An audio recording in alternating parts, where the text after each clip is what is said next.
Hi there everyone, how are you all doing? I hope you're all doing really well today. Today I'm going to be going through my second fitness diary for the year because it's been a couple of months, well it's been 6 weeks since the last time that I released a video based on my fitness, and I wanted to kind of update you guys on how things have gone. Now, as you can see by the title of this video, there have been some major setbacks. So this video is going to be how to kind of deal with those setbacks and how you can change things in a different way when you do get setback, because setbacks happen, particularly within exercise. Injuries occur all of the time within exercise.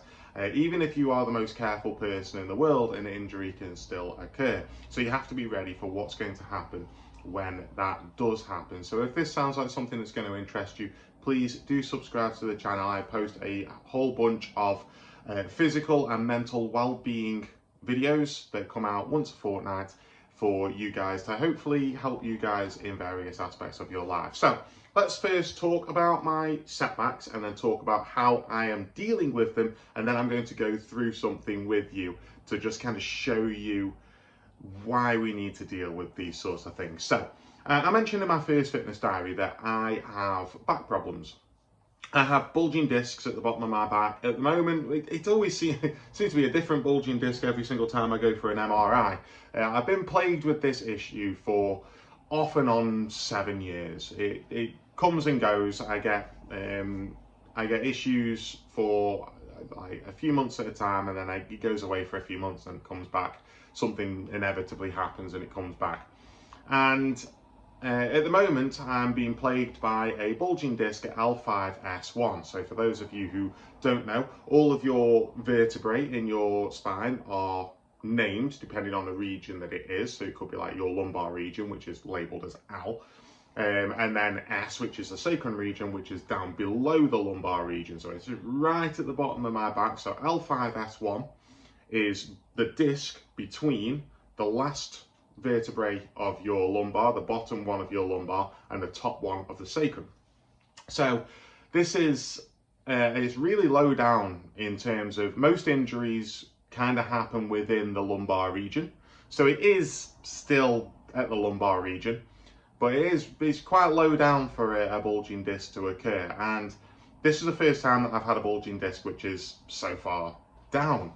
Normally, it's L2, L3 or L3, L4. That's where I normally get my problems. So this has been a different one for me because my usual stretches and my usual routines aren't working quite as well, because the stretches that I was kind of given require me to arch my back, which was fine when it was at the L2, L3 region. And I feel like those stretches did help, among other stretches as well that I was doing, but those are the ones that the physio gave me. And I've not been able to see a physio with this one. I don't know what they will suggest. I've been trying to do the same stretches and it's a lot more painful at this region than it is normally. So I was having a good period where I was getting back into starting jogging again. I said last time that I got into couch 5K again, and I was working on that, and I'd kind of started right at the beginning, despite the fact that my fitness would have allowed me to start a few weeks into it.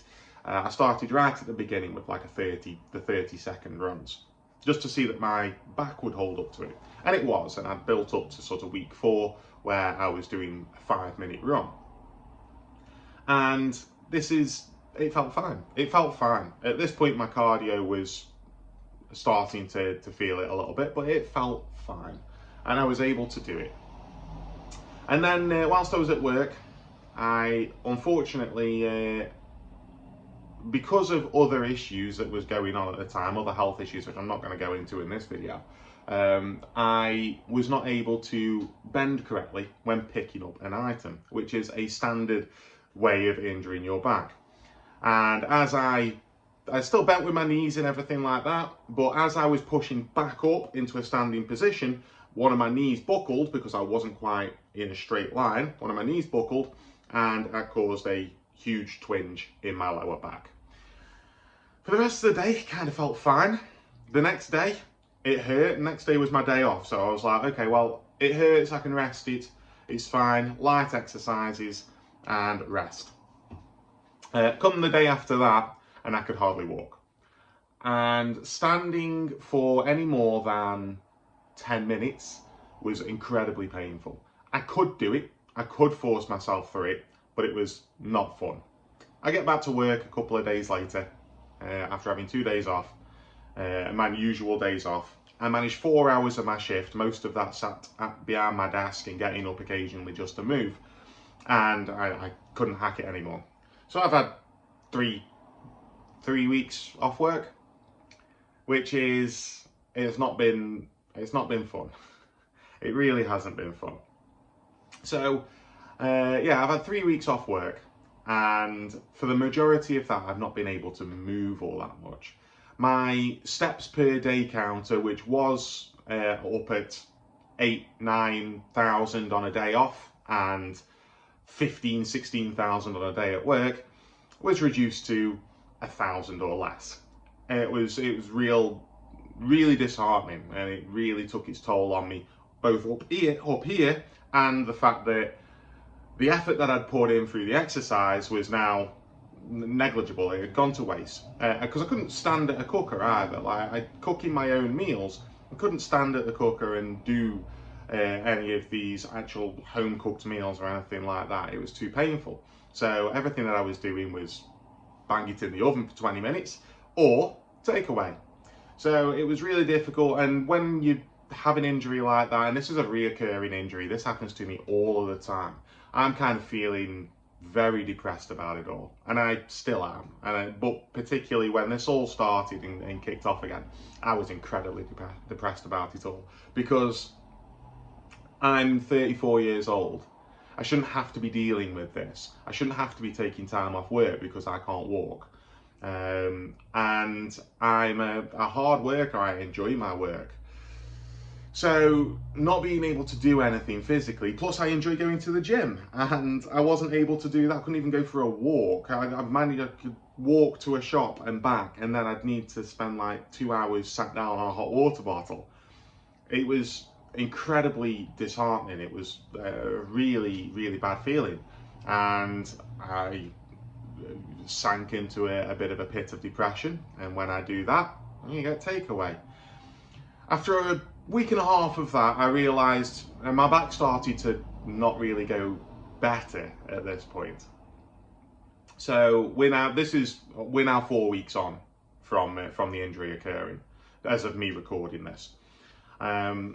So I decided I needed to do a little bit of something to, in case this keeps happening. If I can't keep up the exercise for the year, and the exercise was the one thing that I was doing in order to try and lose this weight that I've set myself the goal of, I needed to do a little bit of something. So I've decided to have a look at my diet and have a look at what it is that I can do in order to try and reduce the amount that I am eating. And realistically, I knew exactly what I needed to do. I needed to reduce my amount of snacking, and I needed to look at my portion size. Those are the two things that we are going to go through today. So, reducing my snacking. I am a fiend for snacking, particularly when I'm feeling depressed. This dates back to when I was drinking. I would go to the shop and buy my booze for the night, and alongside it would probably buy a packet or 2 of crisps, or some chocolate, or some sort of snack to go alongside it. Normally it wasn't chocolate, it was normally crisps. So I'm a fiend for crisps. And they wouldn't be a small bag, a 25-gram bag, they'd be a share bag of crisps. And I'd eat them in a night, maybe 2. And this carried on, even after I stopped drinking, because I don't drink, I don't do drugs, I don't smoke. So what life's pleasures do I have? Well, I have food, and food was something that I was just not willing to give up, and I'm not particularly willing to change my diet as such, because I know that the food that I eat is not great, and I'm well aware of that fact, but it's the food that I enjoy. So when you've only got that and trading cards is incredibly expensive to be able to open a pack of trading cards a day, you end up eating what you want. So crisps were a real big thing, so I wanted to cut down on those. And the other thing is portion size. Now, my portions, I'm a big guy and I like my food and I like big portions of food. So typically I would be giving myself quite large portions of food whenever I'm eating. And uh, you don't, the thing about food is you get full. You feel full after you are actually full. It takes a while for those signals to actually kind of get to your brain. By the time you actually feel full, you've been full for a while. If you are still eating at that point, then you'll end up overfull. This is when we end up sort of sitting back and holding our stomachs like, oh, I can't do this. Because we've carried on eating until the point that we feel full, but most of the time we're actually full earlier than that. And portion sizes is it's a difficult one for me because you don't realise just how much a portion size is that you're having, and you just kind of bung things, particularly when you're doing like oven based food. You bung a load of chips on a pan, and you don't weigh them out or anything like that. You just chuck a load onto the tray, chuck it in the oven. There you go. 20 minutes later, you've got chips. You've got oven chips. You don't really pay attention to that sort of stuff. So I wanted to look at my portion sizes and try and bring that down. So what I did was grab myself a calorie counter. You can get one of these off an app store and you can get a free trial for a week. And the one that I use is called NutriCheck. And I think it's quite good. It's got pretty much every food that I eat on there, and you can search it all up and it gives you the exact quantities. I've compared them against the boxes and they're right. So I was checking how much I was eating, and it shows all of the different things like your salt intake, your saturated fats, your fats and stuff like that. And I did a week's worth of this and discovered that I was eating probably, trying to be honest on these apps can be difficult as well. So I might have been eating more than this, because sometimes you just put in, it says like per portion of chips, and you go, well, yeah, I've had a portion, but you don't know what size portion that they're saying is a portion. And you probably have more than that. But I was up at 3,000 to 3,500 calories per day, which is fine for somebody who is training incredibly hard for an athlete who is training incredibly hard. You need that kind of surplus of calories because you're going to be burning them off. But when I end up being sedentary because of my injuries, that's not fine. You need to bring it back down again to a more manageable rate. But at that, I had maintained my weight.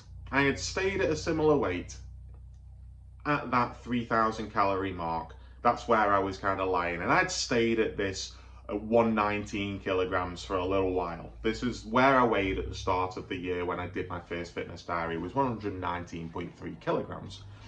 So I looked at all of this and I was like, okay, let's try and bring this down. And there was certain things that I looked at and put them into the app, and I'm like, actually, what I'm having is far too much. It's not necessarily that the food is bad. It's not great. It isn't great. I will freely admit that. But what I'm having, the food is, the amount that I'm having is bad. And I'm going to show you that through my favourite meal of the day, breakfast, which I love my breakfast. My cereal is just one of the best foods out there. I love cereal. It's a great way of waking up in the morning. And I'm going to show you through the art of cereal exactly what the problem is. And I'm going to be talking about essentially my big bowls. So the portion sizes that I've got when I'm doing my cereal and stuff is completely dependent on the size of the bowl that I have that I'm putting the cereal in, and I will fill that bowl. And I don't think that I'm alone with this. I think a lot of people just do this. They don't even weigh it out or anything like that. They just shove a load in and fill the bowl up to the top, and there you go. It's done. So in a second, I'm going to cut to another camera, and I'm going to go through portion sizes when it comes to cereal, and you're going to see the difference between what their portion sizes and what our portion size might be, and particularly what my portion size is. So yeah, let's cut over to that, and then we'll talk a little bit more about how I'm actually getting on because of these changes that I've made. So this in front of me, I think probably is a similar sight to what a lot of people will do. They just kind of fill a bowl up and don't realise quite how much they're having. This is certainly my typical breakfast when it comes to cereal. This is what I will eat. So I will fill this up, and this hasn't got milk in or anything like that. This is just filled with, I suppose I shouldn't use the brand name of these things, but a honey nut covered cereal. And one of my favourites, absolutely one of my favourites. I love this. I love this cereal. And the box that I've bought is a 300-gram box, and it says that you are supposed to get 10 portions out of this 300-gram box. So let's take a look as to how much this weighs. I think that this is fairly typical. 160 grams, over half of the box in this particular bowl. Now, I never saw any particular problem with this. I would just eat this. See, now that I've moved it, it's going down. But I would just eat this, and it wouldn't bother me in the slightest. Plus, you've got milk, which milk you're topping right the way up to the top, right? I think this is a normal thing for people to do, and they don't necessarily realise that what they are doing is incredibly bad. So the guide that they give you on the side of the box, they've got one for 100 grams, which pretty much every food has, and they've got one for their portion size, their recommended portion size, which is 30 grams. And their 30 grams contains 119 calories, and the key one is that it has got a large amount of sugar in here. So as the sugar, it has got 11 grams of sugar, which is 12% of your recommended daily intake. So imagine that. We're timesing that now by 3. We're timesing that by 5, sorry. I can't do maths. We're timesing that by 5 as to how much that we're going to have in this bowl. So I worked out everything to do with this. I actually just put it into my app to get the correct results. So for the 160 grams when I first weighed this where it was originally, calories, this is 647 calories before you add your milk. And then you add milk, and then you have a cup of tea with it, and suddenly your breakfast becomes an 800 calorie meal. And that's the first one of the day that is supposed to just set you up for the day. Fat, 7.2 grams. Carbohydrates, 132 grams, which is 44% of your daily intake. And sugar, 56 grams, which is 52% of my daily intake of sugar was in this meal right here. So what does their portion look like? Well, the scales have gone off. So let's remove this from the equation. This is already pre-weighed. I've already got this. This is their portion. In the same bowl. This is 30 grams of the cereal that I got. My favourite honey covered flakes. That just doesn't look right to me. It really doesn't. Like, you just go to the size of the bowl, don't you? And it just gets lost in the bowl. Now, if I had a smaller bowl, then this wouldn't look so bad. But I don't have a smaller bowl. This is my standard size bowl that I have. And this is you result in portions like this over portions like this. Now, I knew that this was an issue. This is not something new to me, because when I did this, when I was eating my cereal on a regular basis, I was getting through a box of cereal every couple of days. I'd have to buy the big mega packs in order to be able to get anywhere close to a week out of it. And even then, I'd probably only get about 5 days out of it. So I was spending a fortune on cereal, which I recognised. But this is this is what they recommend you should be having. Probably less than 100 flakes, and that's supposed to sustain you. So you don't realise just how much, and that's still 12% of your daily intake of sugars right there. And sugar is something which is kind of a hidden thing within food. You know that sugar exists in there, you just don't know how much sugar is in what food. And you're taking in a lot. Now, I will at some point on the channel go through in more detail some of this nutrition-based stuff. But as a pure look as to the difference between what they consider to be a portion and what I consider to be a portion, well, it's kind of night and day, really, isn't it? It's kind of night and day.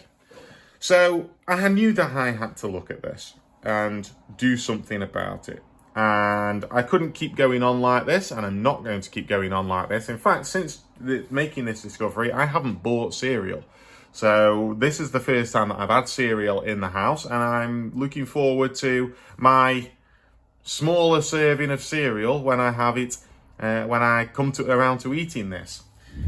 So hopefully looking at that, you see that it is a little bit eye-opening. It was certainly eye-opening for me when I was starting to put actual weights of what I was eating into my calorie counting app, and it was showing these ridiculous amounts of calories that I was having, and some of my breakfasts were 900, 1,000 calories for breakfast, and as an average man, I should be eating 2,500 during a day. Roughly, that's average. It's complete average. Now, my probably average is probably a bit more because I am quite tall and a bigger guy. But average is 2,500, and I was having getting on for half of that, a third of that in my breakfast alone. And despite the fact that you have 3 meals a day, if you're eating 3 meals a day, some people eat more meals a day. If you're having 3 meals a day, having that as a third, like breakfast shouldn't be a third because it's the one that's kind of setting you up for the day. It should be a smaller amount, and then you can have bigger meals later on. That's why we have sort of lunch being sort of a medium-sized meal, and your evening meal or your tea or your main meal as being a little bit bigger. So I need to reduce these portion sizes. And I have been reducing these portion sizes. And what I've actually been doing is having those sachets of porridge. Now, they were another thing. I enjoy porridge for breakfast as well. And I was having those sachets of porridge. I like the golden syrup ones, and I like the chocolate hazelnut ones. And that's not changed. I've still been having those. But I was having 2 sachets of those in there. Or you can buy big bowl porridge sachets. And I was having those instead. Now I've just been having the single sachet. And it took a little bit of getting used to. The first week I was getting hungry very early, but I've now settled into this routine of having those single sachets of porridge with a cup of tea in the morning and perhaps a little bit of fruit as a mid-morning snack or something like that. And that is so much fewer calories, so much healthier in terms of what I'm eating. And you apply that to all of your portions and you don't realize just how much you're putting in. So yeah, portion size is something that I need to control, and I have been working on controlling. Snacking is something I have also been working on controlling, and as a result, despite the fact that I have not been able to do any exercise, I lost 2 kilos. And since the last video, in the 6 weeks, which is not a massive amount. I wanted to lose more, but I think with the circumstances, I can be pretty happy with that loss. I can be pretty happy with where I'm going, and I certainly feel a lot better. And actually, that weigh-in that I did was last Friday, because I weigh myself on Fridays because I start work in the morning. So I start work, get there a little bit early, go and weigh myself. So I'm wearing the same clothes, and I'm weighing myself on the same scales in the morning at the same time every week. When I'm going back to the gym, I'm going to start weighing myself on a different day, but for the time being, that's when I'm weighing myself. And I'm down to 117.3 kilograms, which is a good start. It's a good start considering my circumstances. Now, my back is starting to go right. It's starting to feel a lot better. I'm managing to get through work relatively pain-free. Perhaps at the end of the day, I'm sort of struggling to walk home a little bit, but I'm also doing closer to 5,000 steps a day rather than 1,000 steps a day, which is nice. So these things are going to hopefully add up now that I will start losing a little bit of weight. I'll be able to start exercising again. My plan is that soon I'll be able to go and start getting on the exercise bike or something like that, which is going to be easy on the back, but still getting me a little bit of movement as well. So that's my plan for the next couple of months. I'm going to release these fitness diaries once every couple of months. And I'm going to continue as I'm doing with my food. Hopefully that helps. I certainly feel a lot better in doing this because my calorie intake has come down from 3,000 to 3,500 to around about 2,000. 2,000, 2,100, something like that. And I feel great at that. I'm not hungry. I'm feeling absolutely fine. I've been quite strict with myself in terms of having cheat days so far, where I think in these couple of weeks I've had one day where I've allowed myself some a larger packet of crisps. I've not had the takeaways, so this has been good for me, and I'm not giving up takeaways or anything like that. I will absolutely have takeaways at some point, but for the moment, this is pretty good for me, and I'm doing really well with it. And I look at this as a very big positive, considering this video could have been, I couldn't exercise, so I put weight on. Yeah, I couldn't exercise, so I've looked at things differently. I've looked at ways in which I could do it because I can't exercise, and diet is something that I've never tried changing. So let's have a look at the diet. Let's take a look at it. And let's just take a look, as simple as portion sizes. I think that's been the main one that has helped me. Portion sizes and snacking has been the main one that has helped me. And I feel pretty great on it. So that is my fitness diary for this month, for February. You'll get another one in April, and hopefully I'll be able to tell you that I've lost more and I'll be able to have started exercising again. That's the plan as I move forward. But I need to make sure that I'm looking after my back as well. So the other good thing, I was thinking to myself when I'm doing this, is like, I've got problems right at the bottom of my back. Half of my weight, probably more than half of my weight, is above that problem and is being held up by that problem every day of my life. You lose weight, that problem gets helped a little bit. So that's my goal, is that I'm reducing. My goal is still 100 kilos by the end of the year. That's what I want to weigh. 100 kilos or less by the end of the year. That's not changing. But over the course of the next couple of months until my next fitness diary that I do, hopefully we can get down towards that sort of 113, 112 maybe. And that'll be the lightest that I've been in years. I am talking 5 years maybe. I've always, for the past 5 years, I have been either 116 or higher up to 128. That's the heaviest that I've ever weighed. So yeah, I'm really hoping that I can get down below that over the course of the next couple of months, get back into my exercising, even if it is just a little bit, 20 minutes plus a stretch, and that will all really help me. But yeah, thank you very much for going on this journey with me. I hope you're having a fantastic week. I will see you in a couple of weeks' time with another look at something within mental health, which is going to be some of the forms and questionnaires and stuff like that that you have to do when you are getting a diagnosis for your mental ill health. So I think that going through these forms are incredibly helpful, and if you subscribe to the channel, you'll see that in your subs box in a couple of weeks' time. But with that, thank you very much for going on this journey with me, and I'll see you next time.